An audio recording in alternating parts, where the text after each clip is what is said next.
Amis joueurs, bonjour, ravi de vous retrouver pour cette toute nouvelle vidéo sur la chaîne, c'est toujours Thomas et vous êtes sur Il était un jeu, ravi de vous retrouver pour ce top de mon top, non pas 10 mais mon top 15, ça a été extrêmement difficile de pouvoir sélectionner seulement entre guillemets 10 jeux, donc ce sont mes 15 jeux favoris que je vous propose de retrouver dans cette vidéo, avec un peu tout qui va être mélangé, que ce soit des jeux d'ambiance, des jeux experts, des jeux familiaux, il y aura un petit peu de tout, pas les jeux enfants, je vous avais proposé une vidéo tout spécialement dédiée, vous pouvez cliquer juste ici pour aller voir ceci si ça peut vous intéresser. Donc je vous laisse vous installer confortablement pour voir avec moi les 15 jeux qui m'auront fait le plus vibrer en 2023. C'est parti.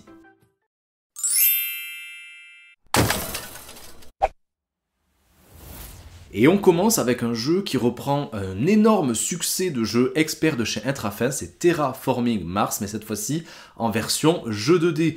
Vous avez été extrêmement nombreux déjà à avoir vu ma vidéo spécialement dédiée avec toutes les règles et mon avis, ma critique sur ce jeu-là, qui revient donc sur le jeu originel, mais cette fois-ci avec une gestion de ressources plutôt avec des dés, et je suis très friand des jeux avec des dés, surtout que il y a ce côté hasard que j'apprécie quand même dans les jeux, même quand c'est un petit peu poussé, genre initié ou expert. Et ici, on pourra tout aussi bien se défausser de certains dés pour amener la ressource qu'on souhaite absolument pour pouvoir terraformer au mieux la planète Mars. Les objectifs sont toujours les mêmes, ça va être de former une nouvelle planète sur laquelle les humains puissent vivre confortablement, en tout cas de pouvoir vivre tout simplement, avec l'oxygène à avoir au top, avoir de la température adéquate pour que la vie puisse prospérer, et aussi les océans à faire renaître sur cette planète pour avoir bien sûr accès à l'eau. Il y a tout un panel de cartes qu'il faudra bien sûr construire pour arriver peut-être aux objectifs communs. Il y a une certaine course à ces objectifs-là et aussi à la création des cartes avec les petites facettes 2D bien spécifiques qui auront été définies en début de partie, ce qui va amener les joueurs les plus indécis à peut-être se profiler sur ce genre d'objectifs-là, car c'est vraiment pas à négliger pour gagner la partie. C'est du Terraforming Mars en plus rapide, en aussi plus accessible, donc c'est vrai que les amateurs et ceux qui avaient poncé peut-être le jeu originel vont être un peu en terrain un peu trop familier pour qu'ils puissent l'apprécier à sa juste valeur, mais peut-être qui pour vous, c'était mon cas aussi, vous ne connaissez pas cet univers là, vous voulez peut-être y rentrer, savoir si ça vous plaît, eh bien ça serait peut-être le jeu idéal. Je vous l'avais promis, en 14e place, c'est un jeu d'ambiance cette fois-ci qu'on va retrouver, un jeu qui va mélanger les thèmes ultra pas sexy de l'association d'idées avec les mots fléchés, et c'est Perfect Words. Un jeu qui paraît extrêmement simple sur le papier, mais qui est tellement brillant quand on se met à y jouer, en tout cas avec le bon public. Il faut qu'il soit bien concentré, parce que sinon ça va amener un petit peu un jeu décousu, un peu lassant. Donc je vous conseille vraiment d'être dans un mood où vous allez pouvoir vous associer tous ensemble, parce que le but, ça sera de retrouver avec des juxtapositions de différents mots, la même définition au fur et à mesure du jeu. C'est-à-dire qu'on va chacun poser où on souhaite de manière orthogonale à un mot précédent, un nouveau mot, et quand il y en aura deux qui seront à côté, ça va définir le premier mot à définir justement en association entre tous les joueurs. Petit à petit, on va peut-être soit amener des nouvelles définitions à trouver, soit à préciser aussi la définition d'un mot. Il y aura toujours plus de mots à trouver, 10 au total pour être exact, mais aussi des fois, mettre plus de précision et peut-être donc plus de complexité aussi pour que tout le monde puisse avoir la même définition à l'arrivée. C'est un jeu qui va demander d'être posé, d'être réfléchi, d'être aussi en harmonie entre tous les joueurs. Ça va pester quand des fois on aura une définition bien faite et que quelqu'un va apposer un autre mot qui va tout chambouler. En tout cas, voilà, c'est un jeu qui est plutôt brillant pour ce qu'il propose, plutôt minimaliste dans le gameplay, dans la mécanique, mais qui reste, comme je vous disais, assez brillant parmi les jeux d'ambiance et d'association d'idées de cette année, en 2023, je ne pouvais pas ne pas vous parler de Perfect Words. En 13e position, on retrouve un jeu, peut-être le jeu à l'édition la plus marquée et la plus soignée de cette année. C'est Darwin, mais la version familiale, sur les traces de Darwin. Un jeu dans une petite boîte, un jeu très familial, avec un gameplay, une mécanique qui est très facile à appréhender. Je pense que ça fait un parfait nommé, peut-être lauréat aussi, pour l'As d'or de cette année, car il est extrêmement simple à jouer et le scoring est plutôt facile aussi à appréhender. C'est très facile, hein, il y a 2 choses à faire. La première, c'est déplacer un bateau de 1, 2 ou 3 cases selon un petit carré. On va le déplacer sur les côtés aussi. Et en fonction du nombre de déplacements qu'on aurait fait avec ce bateau, eh bien, on va devoir sélectionner la première, la deuxième ou la troisième tuile selon la ligne ou la colonne sur laquelle notre bateau sera finalement posé. Cette tuile, on va la poser dans notre plateau personnel qui est un livret, c'est magnifique, et on va essayer de créer comme ça des collections de lignes, de colonnes, de juxtapositions, de personnages aussi pour avoir un peu plus de facilité dans notre scoring, etc. C'est très simple en termes de gameplay. Le petit plus, c'est aussi l'appendice qu'il y a dans la boîte de jeu. Pour le prix, on trouve ça quand même assez fabuleux, hein. Ça va revenir sur l'expédition de Darwin, justement, dans la genèse de sa théorie de l'évolution des espèces, et avec quelques petits détails sur l'intégralité des animaux, des insectes, des araignées aussi, qui sont proposés dans le jeu. Ça donne une plus-value non négligeable à un jeu familial. Je trouve que c'est un magnifique objet, un super jeu peut-être aussi à offrir. Il y en a un autre qui va arriver toujours chez le même éditeur, qui s'appelle Sur les traces de Marie Curie. Là aussi, je risque d'être très sensible à ça, et en tout cas, je vais surveiller ça de très près. C'est, comme je vous disais, je pense qu'il peut être forcément nommé, peut-être lauréat pour l'As d'Or, tellement, eh bien, c'est le genre de jeu qui s'y prête entre simplicité, accessibilité et beauté aussi matérielle. En 12e position, c'est un jeu expert que j'ai mis ici, non pas parce que je ne l'ai pas aimé, mais parce que je n'ai pas suffisamment joué pour pouvoir bien donner un avis un peu plus précis, et aussi parce que ces mécaniques ne révolutionnent pas grand chose, mais je l'ai grandement apprécié. Ce jeu, trêve de suspense, c'est Revive chez Matago, que j'ai dans une version anglaise que j'avais pu acheter à Essen il y a 1 an et demi, et c'est un jeu qui va multiplier les mécaniques de jeu, de deck building, plutôt intelligent, avec le choix de nos propres cartes pour leur partie supérieure ou leur partie inférieure, et ainsi multiplier encore plus les possibilités. Une gestion de notre propre plateau personnel avec des mécaniques et des rouages, même si la lisibilité initialement elle est pas extraordinaire, elle est plutôt fouillie, on s'y perd un petit peu, mais selon 3 axes de couleurs, et qu'on va pouvoir personnaliser au fur et à mesure de la partie, ce qui donne une rejouabilité exceptionnelle à ce jeu s'il en fallait encore plus. De l'exploration aussi sur le plateau principal où les joueurs vont pouvoir parcourir une contrée, car on est dans un univers post-apocalyptique, et on va essayer donc de faire prospérer l'espèce humaine dans un environnement plutôt hostile et essayer de se débrouiller. Donc l'exploration va amener de la réception de ressources, peut-être établir des camps de base, sachant que les positions vont être assez stratégiques aussi, mais aussi permettre de dévoiler des axes peut-être intéressant pour les autres joueurs. Donc il y a de la prise de risque aussi, tout ce qu'il faut d'objectifs communs, d'objectifs personnels, etc. Il faut prévoir forcément de la place. Il y a aussi un mode campagne qui reste somme toute, à mon sens, et comme de nombreux joueurs, tout à fait négligeable. En tout cas, si vous cherchez quelque chose en campagne, ne vous focalisez pas là-dessus, ça reste vraiment anecdotique, et le jeu de base se suffit amplement à lui-même. C'est un gros jeu, c'est un jeu qui demande certes de l'explication. En 15-20 minutes, je pense qu'avec quelqu'un qui connaît le jeu, c'est suffisamment pour pouvoir bien appréhender le jeu, surtout qu'on ne retournera pas forcément dans les règles de jeu. Toute l'iconographie, elle est vraiment bien faite en ce sens. Attention, ça reste un jeu expert, ne me faites pas dire ce que j'ai pas dit, c'est pas ultra accessible, mais moi, c'est un petit peu ma limite aussi dans les jeux experts, donc peut-être que si vous aimez la chaîne et vous aimez mon contenu, peut-être que c'est un jeu qui pourrait grandement vous plaire. Les illustrations, alors là, c'est la catastrophe, il faut pas s'attendre à quelque chose de beau, on pourrait s'attendre à quelque chose de fleuri, floral, au vu de la couverture de la boîte. Alors là, pas du tout, c'est moche comme jamais, c'est peut-être même le jeu le plus moche, entre guillemets, il y a une patte artistique derrière, donc on peut pas trop dénigrer un petit peu ce travail-là, mais c'est quelque chose qui n'est pas du tout subtil, je trouve, qui est un peu fouillis, il y a plein d'infos, il y a des rouages, des mécaniques, de la robotique un petit peu partout. C'est pas facile à lire et à décrire de prime abord, mais une fois passé cette étape-là, lors de la 2e, 3e partie, c'est vraiment très intéressant par la multiplication, comme je disais, des mécaniques, et aussi par la grande rejouabilité, d'autant plus que les personnages ont aussi une asymétrie de gameplay, donc pourquoi ne pas vous laisser tenter, peut-être vous aussi, par Revive. En 11e position, on redescend un petit peu dans le public auquel le jeu se destine, mais avec une originalité forte dans son gameplay, c'est le board building de chez Roa, dans Roa. C'est un jeu qui était sorti en début d'année 2023, souvenez-vous. Je vous ai même proposé une vidéo entièrement dédiée tellement j'apprécie ce jeu. J'ai fait énormément de parties, notamment sur BGA, mais dans une version plutôt à 2 joueurs. Je l'apprécie beaucoup, beaucoup plus à 2 joueurs par l'interaction qui intervient lors des drafts.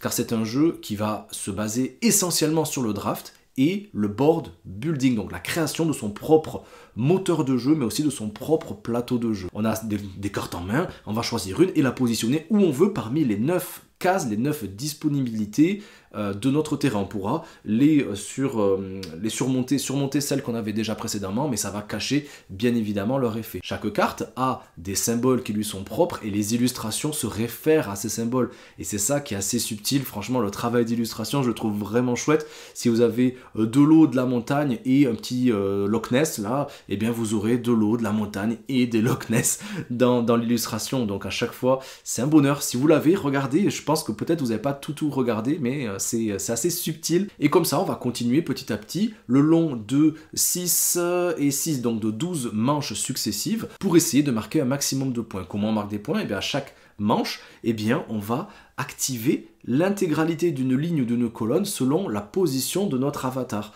Et c'est ça aussi qui va amener donc une certaine progression, une certaine montée en puissance ou pas aussi dans notre jeu. Il va falloir bien réfléchir comme ceci. Enfin, une montée en puissance, je dirais quand même que si, car il y a 2 phases bien distinctes, phase 1, phase 2, un peu comme dans Nidavellir, le célèbre jeu du même éditeur Grey Games, qui proposait aussi ceci, une première phase où on va essayer de s'établir, et la deuxième phase avec des cartes plus puissantes, mais aussi qui coûteront beaucoup plus cher, avec une seule ressource à gérer et des possibilités qui restent assez grandes, notamment on va essayer de constituer des collections de lignes et de colonnes pour essayer d'avoir des symboles identiques à chaque fois, donc 3 successivement, et récupérer donc le chaman adéquat, soit dans le terrain, soit par rapport aux animaux qu'il propose, et ainsi bénéficier immédiatement de leur pouvoir, et ensuite à chaque fin de 3 manches successives, à chaque fois que notre avatar arrivera dans les coins, on va les réactiver. Et on réactivera aussi là où on aura pu mettre des spores. C'est la deuxième ressource qui va être intéressante dans ce jeu. En plus des diamants, eh bien les spores, on va pouvoir les diffuser moyennant quelques coups d'activation et nous permettra donc à chaque fois, à chaque fin de 3 manches, eh bien de réactiver les cartes qui posséderaient ces spores-là. Donc au maximum, les 9 cases de notre plateau.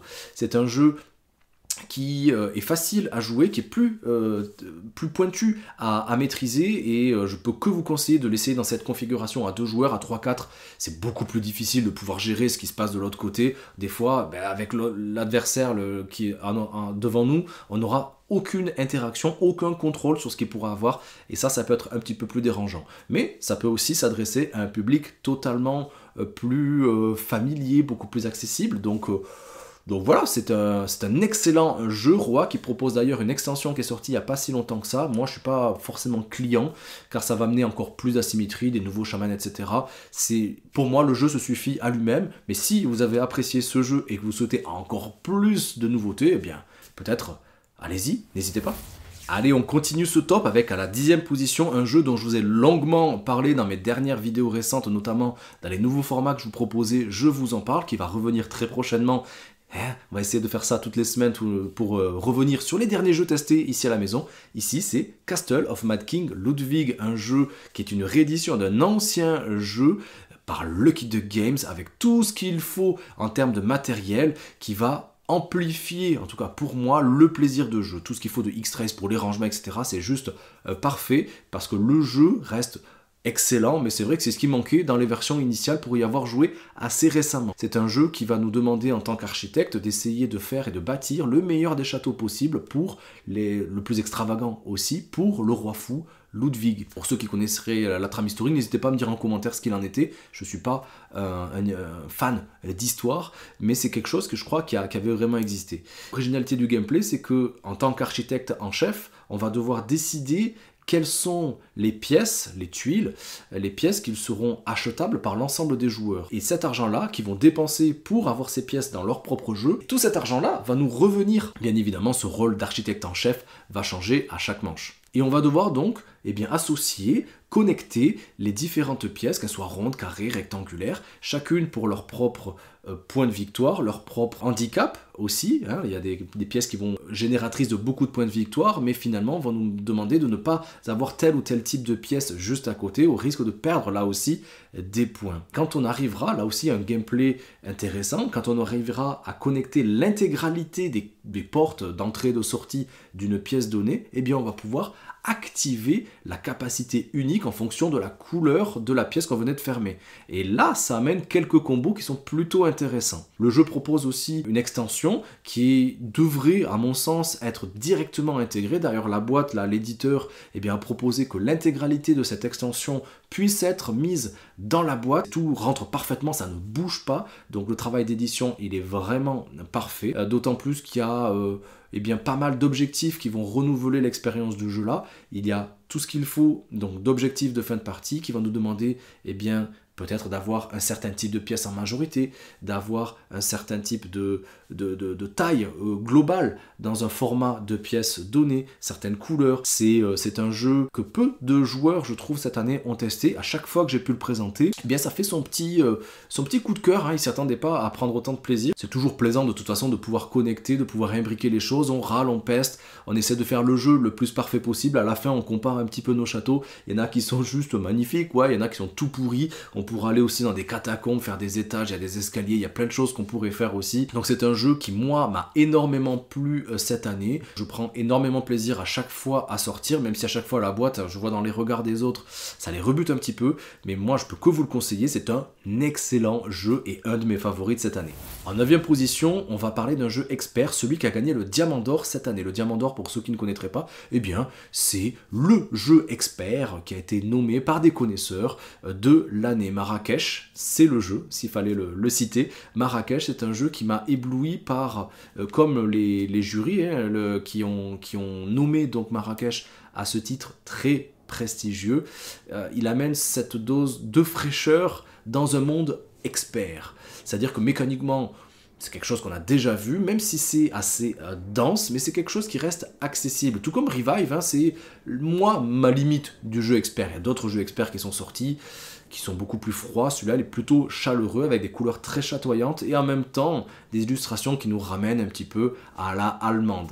Il y a beaucoup de couleurs, mais chaque couleur a vraiment une fonction sur le plateau, notre propre plateau personnel. Il y a 12 couleurs, si je me souviens bien. Et chaque couleur va définir une manière de scorer, une manière de générer des points de victoire, une manière d'accumuler aussi des ressources.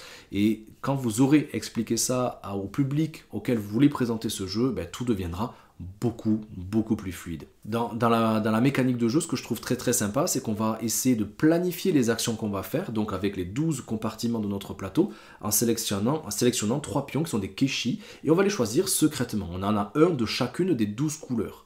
Et on va les choisir secrètement, on va toutes les récupérer et les mettre dans une tour. Sauf que cette tour, elle va pouvoir retenir aussi certains jetons. Il y a des pièges, des petits obstacles qui vont empêcher que ces keshi ne coulent. Et ensuite, c'est un draft qui va apparaître avec les kéchis, donc avec les pions qui seraient disponibles. On va pouvoir en choisir un ou deux grand max dans les couleurs, dans la même couleur, et chacun son tour. Donc on va choisir peut-être aussi pour bloquer les adversaires. Ils voulaient faire cette action-là, c'est moi qui vais te piquer ceci, et ça serait aussi le cas pour nous. On avait prévu de faire telle ou telle action, et peut-être qu'on ne le pourrait pas. Donc il y a une interaction qui est quand même intéressante, assez novatrice. C'est ce que je vous disais en termes de fraîcheur. Et ensuite, on va les récupérer et jouer les actions tout simplement. Il y a pas mal de choses différentes aussi dans ce gameplay-là. On va pouvoir construire un palais, on va pouvoir aller chercher nos propres objectifs personnels dans les oasis, on va pouvoir aller voguer le long d'une rivière pour essayer de glaner des choses à chaque fin de manche, à chaque fin de tour de piste. Il y a des choses qui vont nous permettre d'aller dans un souk et essayer de faire quelques combos, d'aller générer des ressources, d'aller aussi mettre des... Bref, il y a beaucoup de choses et c'est ça qui fait la complexité d'un jeu expert, mais aussi l'accessibilité pour un public comme moi. Et à 2, ça tourne très bien déjà. À 3-4, c'est encore plus florissant. Il y a plus de challenge, il y a plus d'action, il y a plus de keshi à récupérer aussi, bien évidemment. Et il y a ce côté frustration aussi à gérer, un peu comme dans Agricola, à qui je le compare souvent dans la gestion des ressources de fin de manche. Eh bien, c'est qu'il va falloir nourrir un petit peu notre peuple. Et si on n'a pas les dates et les sous, eh bien, on va perdre des points de victoire aussi. Et ces ressources-là vont être de plus en plus importantes à devoir garder en fin de manche à chaque fois. Donc, il y a toute une gymnastique à mener par rapport à énormément d'objectifs. On va scorer énormément. Et donc, c'est dans ces jeux-là, même quand on perd, je trouve qu'on a quand même réussi à créer quelque chose, à créer un moteur de jeu. Et dans les jeux experts, je trouve que c'est quand même ultra intéressant. Marrakech, le seul défaut qu'il lui fait, c'est qu'il est long à expliquer. La mise en place, c'est une catastrophe. Les illustrations, comme je vous disais, c'est pas très très beau, mais ça fait le taf, je trouve. Et il serait très dommage de passer à côté. C'est souvent un gros coup de cœur pour de nombreux joueurs cette année. Donc je peux que vous conseiller peut-être d'y jouer si ça n'a pas déjà été fait. En tout cas, quand on gagne le diamant d'or, on est obligé vraiment de les essayer. En 8e position, c'est là aussi un autre jeu qui, je pense, et je ne suis pas le seul à le dire, pourrait très bien être nommé, mais aussi gagner l'As d'or cette année, en février prochain. C'est un jeu de cartes qui a énormément eu de succès. C'est un best-seller en 2023, peut-être le jeu le plus vendu. C'est Trio. Là aussi, je vous en avais parlé longuement aussi, on ne va pas y revenir dessus. Un jeu qui est brillant, un jeu qui reste quand même un petit peu fragile, hein, donc les cartes, elles marquent facilement. C'est un jeu fait en France, n'hésitez pas à les protéger avec des sleeves pour éviter donc de marquer les cartes, de les abîmer certes, mais aussi de pouvoir deviner juste avec la petite éraflure qu'il y avait, bien connaître la carte, car c'est un jeu où on va avoir des cartes en main et on va essayer de constituer des trios de cartes, des trios de 1, des trios de 2, des trios de 3, etc. jusqu'à 12. Là, l'inconvénient, c'est qu'on va désigner un joueur parmi ceux autour de la table et devoir lui demander uniquement sa première, sa plus faible ou sa plus forte carte dans sa main. Il la révèle à tout le monde et mon but, ça sera d'essayer de constituer immédiatement le trio de cette carte-là qui aura été révélée. Je peux très bien en révéler une de ma main ou, troisième option, en révéler une aussi du plateau, des 8 cartes qui auront été apposées en début de partie. Le but, ça sera d'essayer de faire 3 trios ou alors la condition de victoire ultime qui est plutôt rare mais qui est à chaque fois ultra satisfaisante, c'est d'arriver à faire la difficile trio de 7. Elle est dorée, elle est prestigieuse, c'est très difficile à faire, mais à chaque fois, alors là, quand on y arrive, c'est juste extraordinaire. Il y a aussi une version en équipe, moi je suis pas super friand, je sais qu'il y en a beaucoup qui aiment ça. Il fait partie de ces jeux-là qui sont universels, très faciles à expliquer, très faciles à jouer, les jeux d'apéro, voilà, c'est un truc qui sort extrêmement facilement, on n'en fait pas qu'une partie, on en fait à chaque fois plein. Finalement, comme dans ces jeux un petit peu à l'ancienne, celui qui gagne, celui qui perd, on s'en moque un peu, on veut vraiment des plaisirs de jeu et avoir cette émulation-là, ces éclats qui peuvent apparaître aussi comme dans des jeux très très classiques que vous devez connaître aussi à la maison. Ça fait partie des grands classiques, comme je vous disais, c'est un best-seller, on verra ce que l'avenir lui réserve. En tout cas, Trio, c'est devenu un grand classique, il doit être dans votre ludothèque, les amis. En cette imposition, c'est le seul jeu d'enquête de ma sélection, je vous le dis, un petit spoil, c'est Perspective, un jeu que j'avais grandement apprécié, qui m'a littéralement bluffé et qu'on a dévoré. On peut y jouer à 2, 3, 4, bien sûr, plus vous serez nombreux et mieux ce sera, car ça sera une véritable collaboration pour essayer de mener votre enquête selon 4 actes des 3 enquêtes qu'il y a dans cette première boîte. J'espère vraiment qu'il y en aura prochainement d'autres, car l'expérience est assez exceptionnelle. Car on distribue l'intégralité des cartes de l'acte qu'on va jouer. Il y a une toute petite introduction, c'est plutôt court, ça nous met directement dans l'ambiance, donc il n'y a pas de lassitude qui va s'installer, et on va distribuer donc toutes les cartes à tous les joueurs, et on va devoir communiquer, mais sans montrer les cartes. On va devoir discuter et décrire tout ce qu'on a, nous, sur nos propres cartes, et intégrer aussi ce qu'ont les autres. Il y a une histoire donc de perspective, différents points de vue d'une même scène, peut-être avec des caméra. Il y aura aussi eh bien, la même scène mais avec un timing différent, donc il va falloir bien communiquer là-dessus.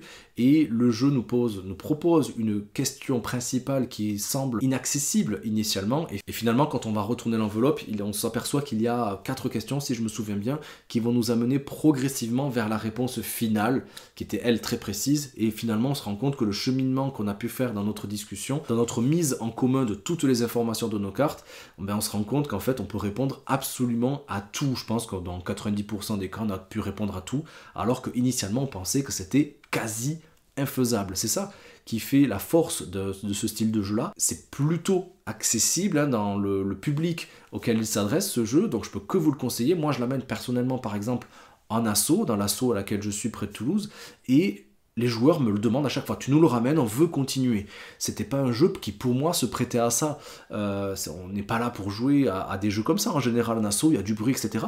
Et là, eh bien, ce jeu d'enquête là fait à chaque fois des heureux, ça marche à tous les coups. Le seul petit challenge qu'on peut se mettre, c'est d'essayer de ne pas se dévoiler des cartes. Il y aura une carte qu'on pourra dévoiler eh bien, à l'intégralité des joueurs. On devra choisir tous ensemble par notre discussion quelle carte serait la plus difficile à décrire d'une certaine façon.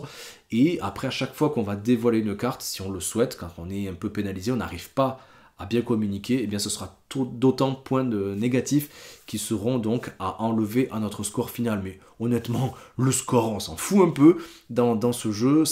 On veut toujours en savoir plus. Les 3 enquêtes sont vraiment très très bien. Le 3e m'a un peu moins charmé que la toute première qui était, on s'est planté d'ailleurs à la résolution finale. Je la trouve vraiment très très bien et j'ai qu'une hâte, c'est qu'il y ait d'autres boîtes. Si vous avez pu découvrir cette boîte, ben, n'hésitez pas à me le dire là aussi. Comment vous avez vécu cette expérience-là? Moi je trouve que ça remet un vent de fraîcheur, un renouveau dans les jeux d'enquête. En tout cas, c'est un jeu qui a une vraie identité dans les différents jeux d'enquête qu'on peut connaître. Donc pour moi, il a vraiment sa place dans mon top de 2023. En 6e position, on rentre dans le dur et on rentre surtout dans un énorme et gros jeu qui est sorti en toute fin d'année. Je peux enfin vous en parler car eh bien, ça demandait un peu d'investissement personnel, de temps aussi, car c'est un Legacy, c'est les Aventuriers du Rail Legacy. Je vous spoil absolument pas dans ce petit aparté, dans ce top là. On a fait 9-10 parties je crois sur les 12 que la boîte propose, donc aucun spoil, je vous dirai pas ce qu'il y a dedans, mais bien sûr comme c'est un Legacy, il y a toujours de plus en plus bien de surprises qui vont arriver. Est-ce que le jeu est indispensable pour ceux qui aiment les Aventuriers du Rail? À mon sens, oui, on apprécie les Aventuriers du Rail, c'est un jeu auquel on a beaucoup joué, c'est pas un jeu qu'on a forcément poncé comme certains, auquel cas vous risquez peut-être d'être déçu. Les mécaniques de jeu sont toutes sommes similaires, il y a toujours bien sûr des petits autocollants à mettre qui vont peaufiner le jeu, mais pas le complexifier forcément. Il faudra juste se dire, en faisant cette action-là, je vais pouvoir faire quelques bonus qui vont s'accumuler au fur et à mesure de la partie, mais peut-être aussi disparaître selon certaines actions. Donc c'est en ça que ça va devenir compliqué, mais il n'y a pas plus d'actions à faire. Ça reste toujours la même mécanique, hein. Je pioche des cartes, j'essaie de faire des collections de couleurs, je vais apposer mes trains et essayer de réaliser des objectifs de destination entre 2 villes. Le petit spoil que je pourrais vous faire, c'est que oui, c'est aux États-Unis et oui, la carte va grandir. Comment elle va grandir? Ça, je vous laisserai le découvrir. Dès le début, dès le deuxième chapitre, il y a déjà une surprise, il y a déjà du matériel, il y a du concret, du solide, et qui va nous amener quelque chose d'assez novateur en tout cas dans ce jeu, qui est fait par les maîtres de l'art dans le Legacy, même si à mon sens il n'a pas autant d'effets waouh que d'autres Legacy auxquels on a pu jouer. Pandémique en tête, c'est peut-être parce que c'était le tout premier, mais en tout cas il y avait à chaque fois des prises de tête, on se tenait la tête vraiment comme ça, à se dire mais qu'est-ce qu'on va pouvoir faire avec ceci. Ici il n'y a pas eu le gros effet waouh. Dans un Aeon's End aussi on a pu avoir ça, dans un Clank Legacy. Il n'est pas pour moi à la hauteur de ceci, mais ça reste vraiment un gros kiff, vraiment d'y jouer à ce jeu-là à chaque fois.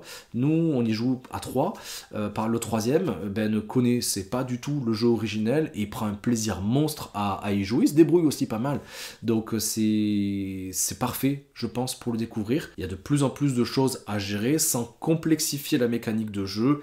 Il y a des points de victoire bien sûr qui vont être de plus en plus importants et voilà, on a toujours envie d'aller au bout.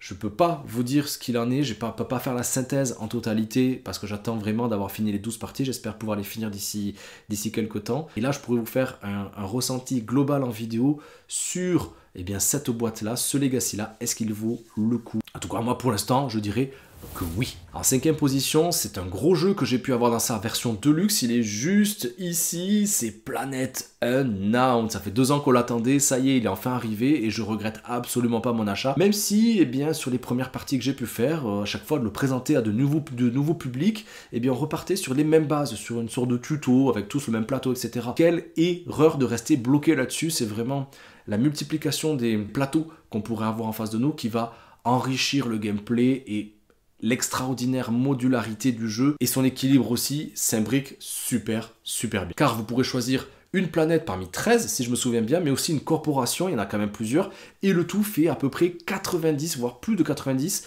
combinaisons possibles, avec à chaque fois eh bien, des planètes avec leurs particularités, les points forts et les points faibles, mais aussi les corporations, avec les différentes pistes de terraformation qui vont changer dans les paliers aussi à franchir, dans les objectifs et dans les bonus qu'on pourrait avoir. Ça, c'est quand même super. L'édition de luxe que j'ai, elle amène vraiment une touche dans le gameplay qui est juste trop bien, avec les petits modules qu'on pourra positionner et les cratères aussi qui sont vraiment en plastique, même si on dirait des petites crottes.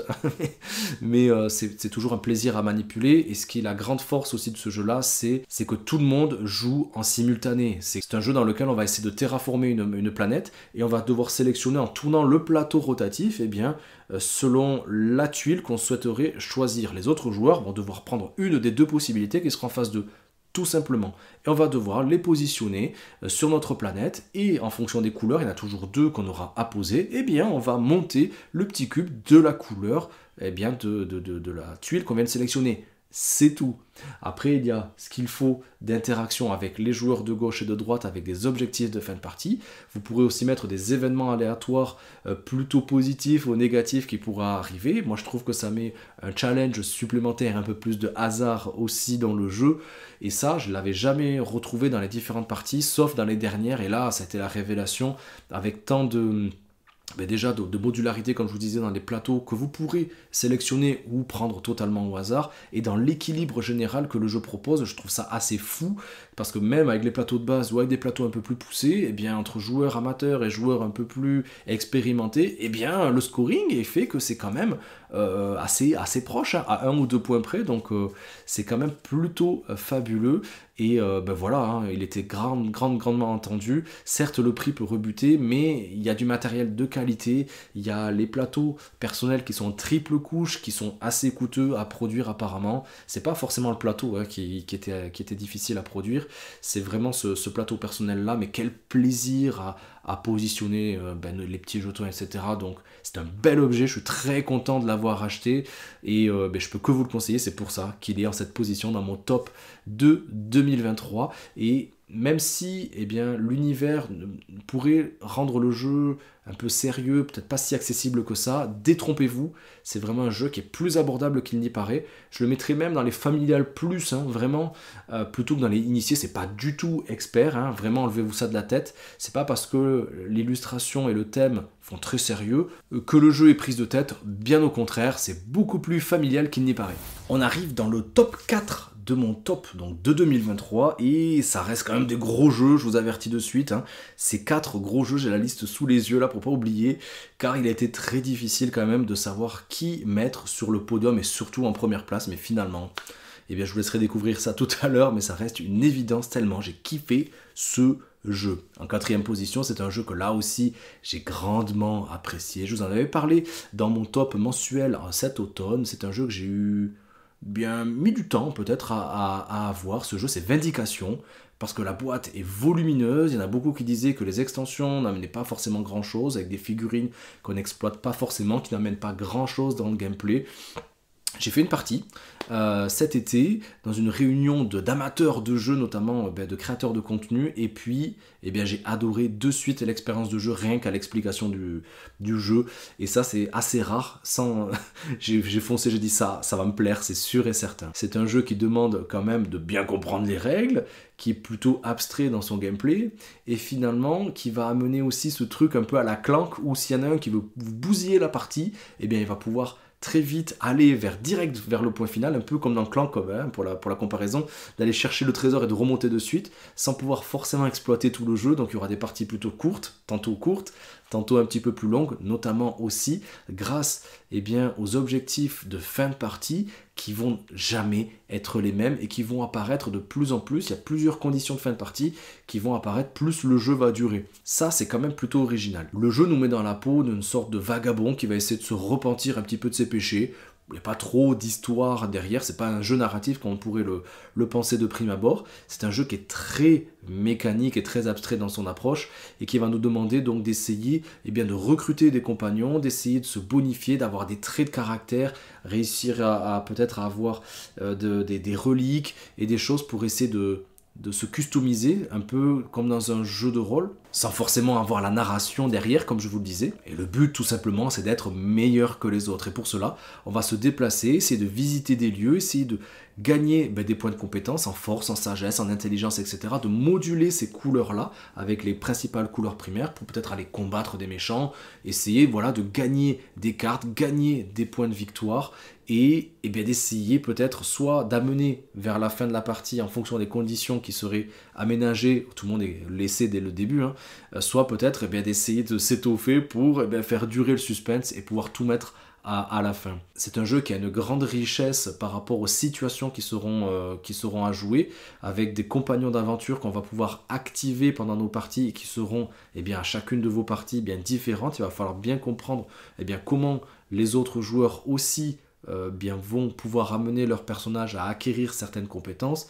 Et là, moi c'est ce que je conseille pour les joueurs comme nous qui aiment les jeux, pas forcément dans leur version de base, mais d'essayer déjà directement de mettre les cartes noires, ce qui est la première extension du jeu, avec une forte interaction entre les joueurs qui vont demander aussi, non pas juste dans les actions qu'on pourrait faire, mais aussi dans le placement sur le plateau, qui va mener des points négatifs, d'aller piocher un peu dans leur âme, piocher des choses. Et donc le placement va être super important, car il faudrait être adjacent souvent à des personnages adverses pour pouvoir bénéficier de ces effets malus, en tout cas pour eux, et les ralentir dans leur progression. C'est un jeu qui paraît intimidant, c'est un jeu qui est beaucoup plus accessible qu'il n'y paraît, c'est un jeu qui dure pas forcément des plombes aussi, vraiment, à 2 joueurs je trouve que ça a peu d'intérêt, mais à 3 joueurs déjà c'est super, et en 1h30, même à 4 à 1h30, ça peut être largement bouclé, pour peu que vous connaissiez un petit peu les règles, mais il y a une aide de jeu qui est juste très bien faite, qui va permettre pour celui qui va expliquer les règles aussi, de pouvoir s'y référer et de pouvoir guider les autres joueurs à un moment donné, car il y a pas mal d'actions différentes à faire, il y en a une petite dizaine si je me souviens bien, sans les détailler dans cette vidéo-là, mais qui va donc demander, alors celle-ci je l'ai faite, celle-ci je l'ai pas faite, ça, au niveau d'ergonomie, c'est un petit peu défaillant, n'hésitez pas à utiliser peut-être une petite pièce ou un petit jeton pour le symboliser, car on peut vite s'y perdre. Dans Vindication, les actions ne seront pas non plus infinies, car à chaque fois qu'on va utiliser un personnage ou qu'on va justement essayer d'amener notre personnage à se bonifier dans des traits, dans des caractéristiques particulières, on va perdre nos possibilités d'action. Il va falloir essayer donc d'amener notre influence et notre capacité de base vers peut-être plus de conviction. Ce sont les 3 axes de jeu avec lesquels on va jouer des petits cubes. Encore une fois, ça reste très abstrait. Et cette conviction-là nous permettra d'être plus convaincant sur le plateau, peut-être même de manière irrémédiable en tout cas. C'est aussi synonyme de point de victoire à ne pas négliger en fin de partie. Donc à vous de jouer les amis. Vindication, je vous souhaite vraiment de l'essayer, et si je l'apprécie autant et qu'il est en 4e position, ça veut dire que la suite elle est très très savoureuse. En 3e position, là aussi c'est un jeu qui est plutôt costaud, par contre là c'est un jeu d'une élégance folle, ça reste un des plus beaux jeux pour moi de cette année. Il y en a qui l'apprécient pas, mais je trouve que ce style il est remarquable parmi d'autres, c'est Amalfi. Amalfi de chez Silex, c'est un jeu qui a demandé de leur part, je suis au courant d'un petit peu des backstage, un travail d'édition assez poussé pour permettre d'avoir ce jeu extraordinaire entre nos mains. Amalfi, c'est un jeu expert, c'est un jeu qui demande une bonne connaissance du jeu de société, mais c'est un jeu qui est plutôt standard dans les jeux de poste d'ouvrier, mais pas tant que ça aussi, car les principaux ouvriers ici ce sont nos bateaux. Amalfi a été une grande place forte du commerce européen et a été notamment, je crois c'est en 1300 et quelques, a été dévasté par un tsunami, ça c'était pour la petite note historique. Et les bateaux ont une double fonction. Un, ils font office de ressources, de notre gestion de ressources, mais aussi font office d'ouvriers. Donc quand on va les poser sur le plateau principal en tant qu'ouvriers, on ne pourra plus les utiliser en tant que ressources. C'est un jeu qui est quand même assez exigeant dans la manière de gérer notre partie, car elle pourrait tout aussi bien vous laisser un peu de marbre, parce que si vous ne gérez pas suffisamment ces deux axes-là, eh bien, vous ne ferez pas autant d'actions que peut-être les autres joueurs expérimentés. Les possibilités d'action ne seront permises que par rapport à ce que vous ferez.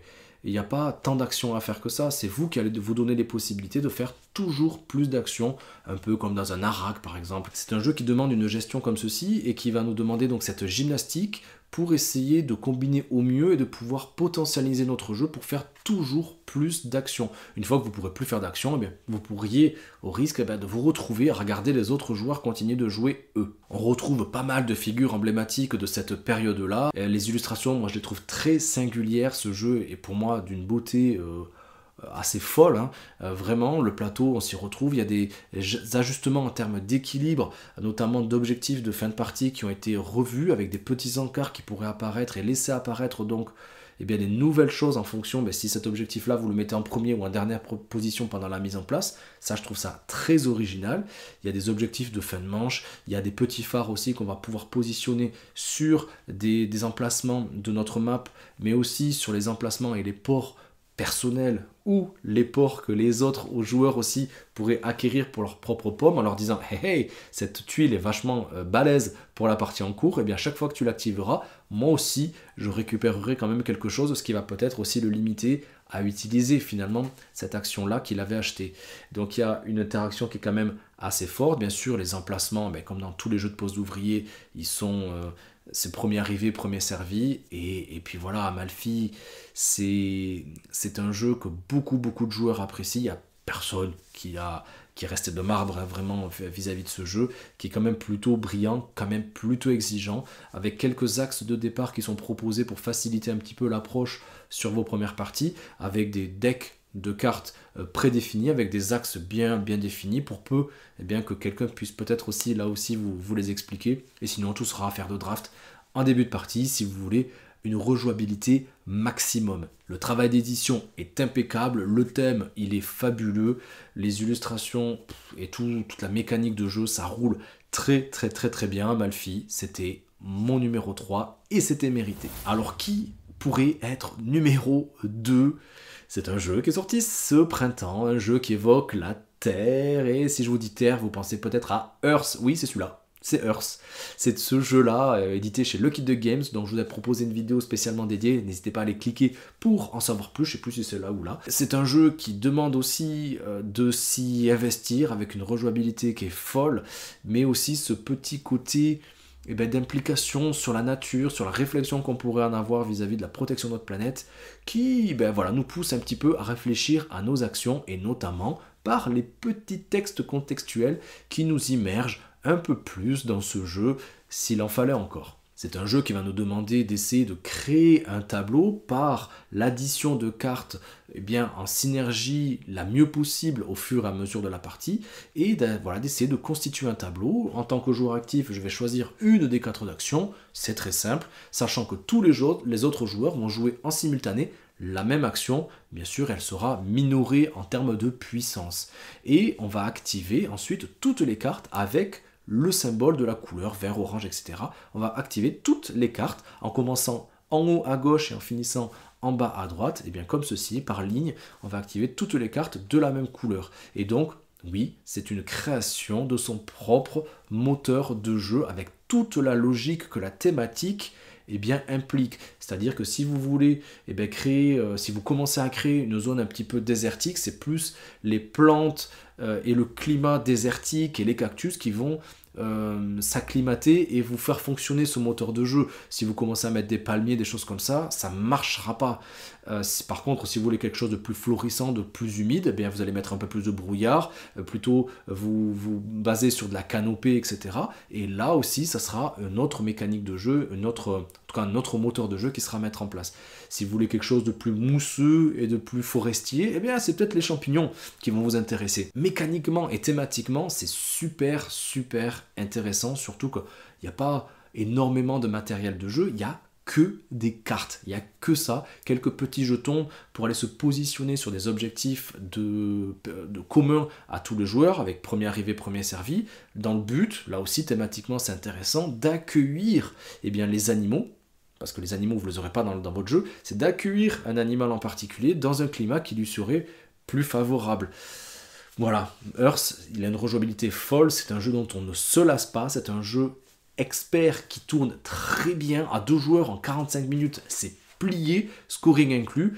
Petit bémol, c'est vraiment, voilà, c'est ce scoring aussi qui est chiant, il faut se le dire, c'est chiant parce que c'est une grosse salade de points qui va se mettre en place, impossible de savoir à peu près où on en est, où se situer vis-à-vis des autres joueurs, et à la fin, vous allez voir un scoring qui va dépasser les 200 points, et sans possibilité à tout moment de pouvoir vous jauger vis-à-vis de notre choix de cartes, etc. D'autant plus que les cartes, vous en aurez probablement énormément dans votre main. Le jeu propose de les retourner pour vous souvenir quelles cartes vous voulez utiliser ou pas pendant la partie, lesquelles il va falloir se défausser dans un compost qu'on pourra utiliser, là aussi, là, thématiquement c'est plutôt bien intégré. Et puis voilà, Hearth, c'est un jeu qui a marqué l'année 2023, c'est pour ça qu'il est en deuxième position, c'est un jeu que j'apprécie toujours, et d'ailleurs j'ai hâte juste d'y rejouer là, en vous en parlant, j'ai trop hâte d'y rejouer finalement. Et voilà, ça y est, on arrive enfin en position de numéro 1, qui est le numéro 1 de mon top de 2023. C'est un jeu qui revient sur un personnage emblématique dont on a parlé dans cette vidéo, rappelez-vous, c'était en 13e position pour ceux qui ont été jusqu'au bout, qui ont tout écouté. C'est Darwin, et cette fois-ci c'est Darwin's Journey, voilà, qui a été localisé par BlackRock, qui est mon numéro 1 cette année. Un fabuleux jeu, une boîte très très fine mais avec une profondeur de jeu qui est juste extraordinaire, et là aussi mécaniquement, thématiquement, c'est juste du bonheur. Ça reste un peu comme Amalfi, un jeu de poste d'ouvrier, mais avec une particularité, c'est la customisation de nos propres personnages, c'est-à-dire qu'on pourra les positionner sur le plateau principal uniquement s'ils avaient des petits badges qui seraient appropriés. Donc on va essayer de glaner un petit peu ça, de personnaliser ceci, tout en sachant que dans notre jeu, on a aussi des objectifs de création de personnages avec les badges qu'ils demanderaient précisément pour avoir une action bonus extrêmement forte qu'on pourra déclencher quand on aura réussi à faire cette combinaison-là, et avec une modularité dans la mise en place qui est plutôt intéressante, c'est-à-dire que certes, il y a des pages de livres, c'est comme ça que ça se joue, qui sont accessibles à tout moment, quoique il faudra aussi les débloquer par des actions pour apposer des lunettes pour pouvoir se mettre dessus. Parfois, on pourra se mettre seul, des fois plusieurs, mais aussi des petits encarts qui seront à mettre un petit peu au hasard, même s'il y a des possibilités qui sont proposées pour une mise en place de départ, on va dire, mais sinon ça sera au hasard, et donc le jeu va évoluer en fonction des possibilités de ces 6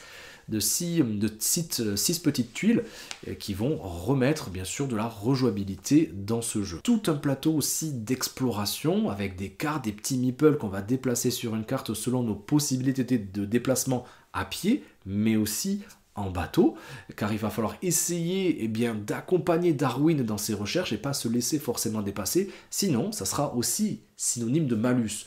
Donc il y a plein de choses à gérer, et ce qui fait la complexité mais aussi l'aspect jouissif de ce jeu-là, c'est que on sait toujours à peu près ce qu'on va devoir faire comme action, mais il y a toujours une meilleure façon d'y arriver.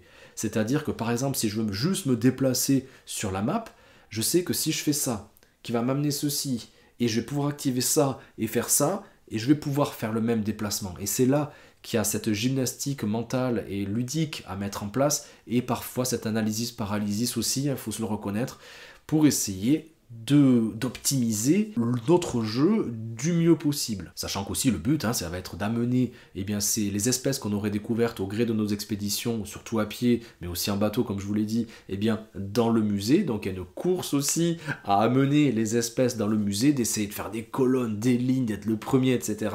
Il y a énormément de choses à faire, et en plus il y a une extension qui est sortie que je n'ai pas pu tester mais qui bonifie encore plus a priori le jeu. Moi j'ai qu'une hâte vraiment, c'est de pouvoir le tester aussi. J'ai pas pu vraiment l'essayer récemment. C'est un jeu qui est quand même assez exigeant, qui demande pas mal de mise en place, d'explication pour les nouveaux joueurs aussi, et un peu de temps, hein, quand même, voilà, ça demande un petit peu de temps, malgré bien, que le jeu soit plutôt fin dans sa petite boîte. Faut pas se leurrer, ça reste un bon gros jeu expert, et en tout cas, moi, c'est mon jeu préféré de cette année, je suis pas le seul, on est de nombreux joueurs à avoir succombé un petit peu au charme de Darwin's Journey, c'est un jeu auquel je ne m'attendais pas, vraiment, hein. Mais dès la lecture des règles, j'ai voulu vous en proposer une vidéo entièrement dédiée là aussi, et vous pouvez la retrouver dans le catalogue de vidéos qui va s'afficher à la fin de cette vidéo là, et je peux que vous inviter à aller la découvrir si vous voulez avoir les règles précises et détaillées de Darwin's Journey.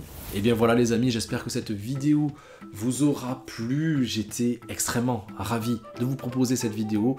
C'est un exercice encore une fois qui n'est pas évident, un top 10 c'était délicat, et encore il y a des jeux que j'ai dû éliminer dans ce top là, j'ai essayé d'en sélectionner que 15, mais j'ai éliminé Mind Up, un jeu de cartes que j'avais énormément apprécié, Phantom Inc que j'ai mis dans mon top des jeux d'ambiance, j'ai éliminé aussi Cat in the Box, qui est un excellent jeu de pli et qui renouvelle un petit peu le genre. Voilà, il y a énormément de choses que j'ai dû enlever malheureusement dans ce top pour vous proposer un condensé des jeux favoris de 2023 et de quoi peut-être parfaire votre ludothèque avant une année 2024 qui s'annonce sous de meilleurs auspices. Si ça vous a plu, n'hésitez pas à lâcher les likes, les commentaires, à vous abonner aussi, ça fait toujours extrêmement plaisir. C'est ça qui soutient la chaîne et nous donne envie à nous, créateurs de contenu, de continuer à vous proposer ce genre de vidéos peut-être pour vous donner envie.